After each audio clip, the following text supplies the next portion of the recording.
Oke, langsung aja teman-teman, kita pertama siapin media tanamnya dulu ya. Untuk hidroponik memang dianjurkan sebaiknya menggunakan rock wool. Kita tinggal potong-potong seperti ini dengan ketebalan kurang lebih sekitar 2,5 sampai 3 cm ya untuk per potongnya. Kita potong sesuai dengan kebutuhan kita, mau nanam berapa banyak.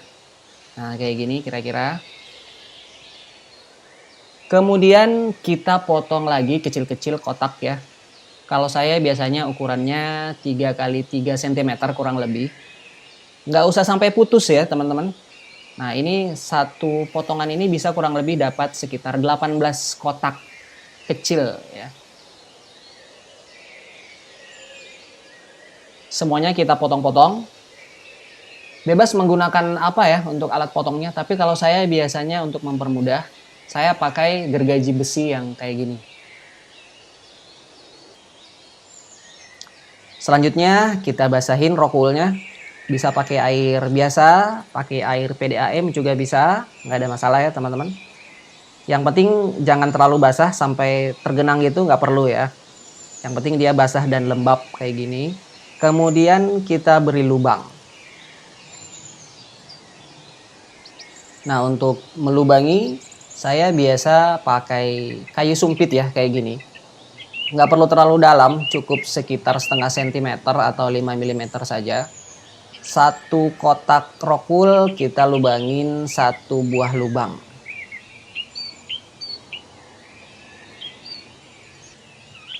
Kemudian untuk benihnya, nah ini salah satu kunci keberhasilan itu adalah pemilihan benih ya teman-teman.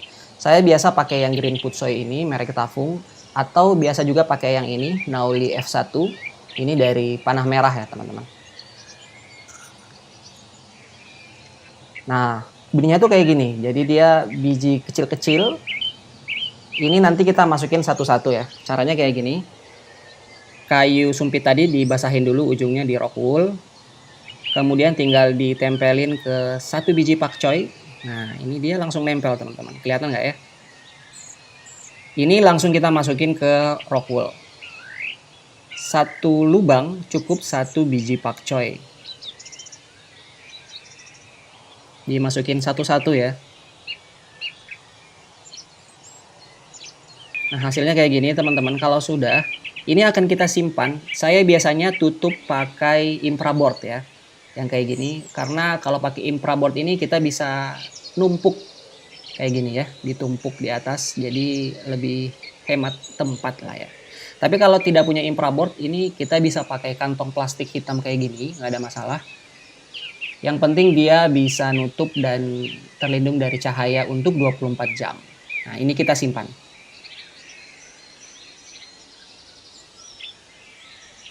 Oke teman-teman, ini udah 24 jam. Kita lihat kayak gimana. Nah ini udah kelihatan ya putih-putih. Jadi di tiap bijinya itu ada semacam putih-putih kecil. Itu artinya dia sudah berkecambah teman-teman. Dia udah sprout ya. Kalau udah seperti ini udah siap kita kenalin ke sinar matahari. Oke teman-teman, ini saya udah di modul semai ya. Tapi kalau teman-teman nggak punya modul semai, nggak ada masalah. Tetap dibaki aja. Yang penting dia bisa kena sinar matahari kalau bisa full seharian dan terjaga kelembabannya ya. Disiram tiap sore gitu ya. Saya juga biasanya ngasih tagging kayak gini. Nama dan tanggal. Ini untuk memudahkan perhitungan saya kalau menghitung hari semai ataupun prediksi panennya ya. 3 hari setelah semai, ini sudah kelihatan daun minimal ada 2 ya. Biasanya ada yang udah 3 buah daun. Dan ini adalah kondisi 7 hari setelah semai. Nah, sekarang ini sebenarnya kita sudah bisa pindahin ke modul peremajaan. Ataupun kalau nggak punya modul peremajaan, langsung ke lubang tanam pembesaran. Kalau punya modul NFT kayak saya ini sebenarnya sangat simple ya. Jadi tinggal kita ambil seperti yang udah kita potong-potong ya, kecil-kecil tadi. Nah, kita ambil satu kayak gini, tinggal dimasukin ke lubang tanam. Saya nggak pernah pakai netpot ya untuk di modul NFT ini. Karena rockwoolnya langsung bisa berdiri karena talang ini datar ya permukaannya. Dan juga nanti lebih simple pada saat kita memanen karena nggak ada netpot yang harus kita bersihin ya.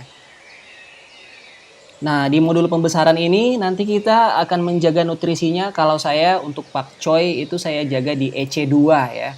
Atau kurang lebih sekitar 800 sampai 1000 ppm. Kemudian pH-nya itu saya jaga di pH antara 5,8 sampai 6,5. Selanjutnya kita ngapain? Praktis kita sebenarnya hanya tinggal menunggu waktu panennya aja ya. Kecuali kita menjaga kestabilan nutrisi dan pH.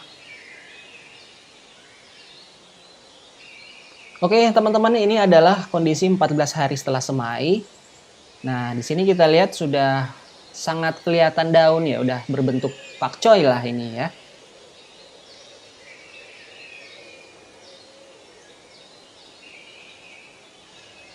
Kemudian ini adalah kondisi 21 hari setelah semai.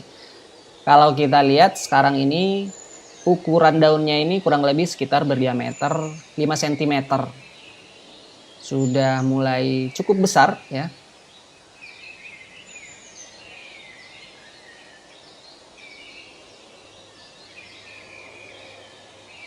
...25 hari setelah semai, kalau kita lihat ini kurang lebih diameter totalnya ini udah lebih dari sejengkal saya ya. Berarti lebih dari 20 cm. Nah, rata-rata udah seperti inilah.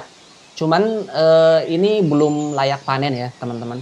Meskipun ukurannya sudah cukup besar, tapi bobotnya ini masih belum nyampe standar untuk dijual di supermarket. 30 hari setelah semai. Nah teman-teman, hari ini sebenarnya kita udah bisa mulai memanen ya. Jadi bisa dipanen sekaligus ataupun mungkin berkala sebagian-sebagian sampai 35 hari setelah semai. Jadi periode panen kita ini antara 1 sampai 5 hari ya teman-teman. Bobot maksimalnya itu mungkin kita bisa peroleh di hari ke-35. Meskipun sebenarnya pada hari ke-30 ini kita udah layak panen ya. Ini saya cabut satu nih. Jadi kalau mau dicabut itu gampang banget ya. Karena dia tidak pakai netpot dan kita lihat langsung dia akarnya seperti ini ya. Ada banyak metode untuk pengemasan tapi umumnya seperti ini ya, singkatnya seperti ini.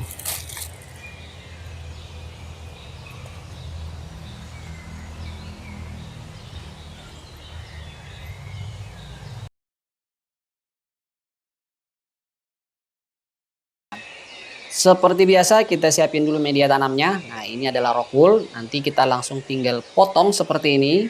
Ketebalan bebas ya. Cuman saya biasanya sekitar 3 cm seperti ini teman-teman. Kita belah sesuai dengan jumlah benih yang nantinya akan kita tanam ya. Kemudian masing-masing belahan tadi kita potong kecil-kecil lagi. Kurang lebih bisa dapat sekitar 18 kotak kecil seperti ini ya.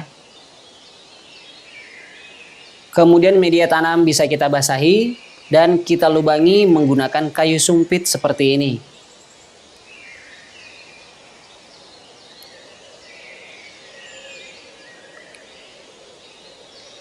Sebenarnya benih selada itu bentuknya kecil banget ya teman-teman.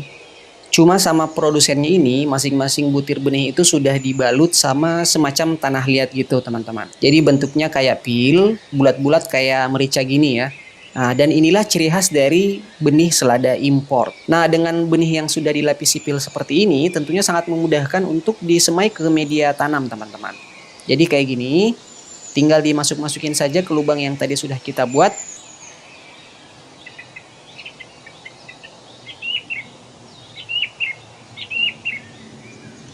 Setelah semua benih kita masukin ke lubang tanam, selanjutnya talangnya bisa kita tutup seperti ini teman-teman. Nah kalau saya biasanya pakai infraboard seperti ini ya, supaya talangnya ini bisa ditumpuk untuk menghemat tempat saat penyimpanan. Nah ini akan kita simpan di tempat gelap kurang lebih sekitar 24 jam.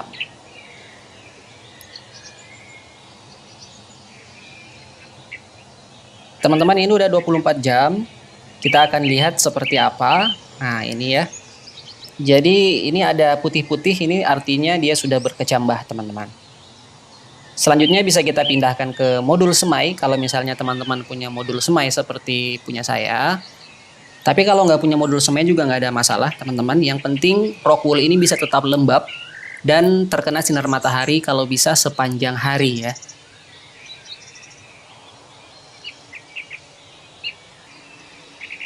Jangan lupa kita beri tag atau label. Nanti kita tulis tanggal aja di sini. Ini untuk memudahkan perhitungan masa tanam maupun prediksi perkiraan jadwal panen.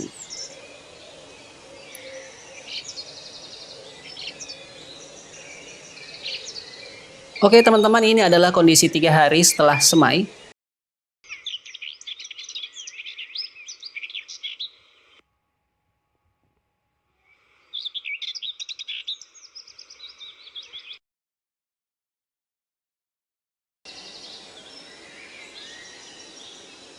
Nah, oke, hari ini adalah 14 hari setelah semai, artinya hari ini kita sudah mulai bisa pindah tanam. Nah, cara tanamnya seperti ini, teman-teman, karena saya menggunakan modul NFT, menggunakan talang datar. Jadi, saya sama sekali tidak menggunakan netpot ya. Nah, selanjutnya yang kita lakukan adalah tinggal menjaga nutrisi dan pH air. Kalau untuk nutrisinya saya menggunakan EC 1,8 atau kurang lebih sekitar 800 ppm. Dan pH-nya itu berkisar di antara 5,7 sampai 6,3. Nah, teman-teman, ini adalah kondisi 25 hari setelah semai ya.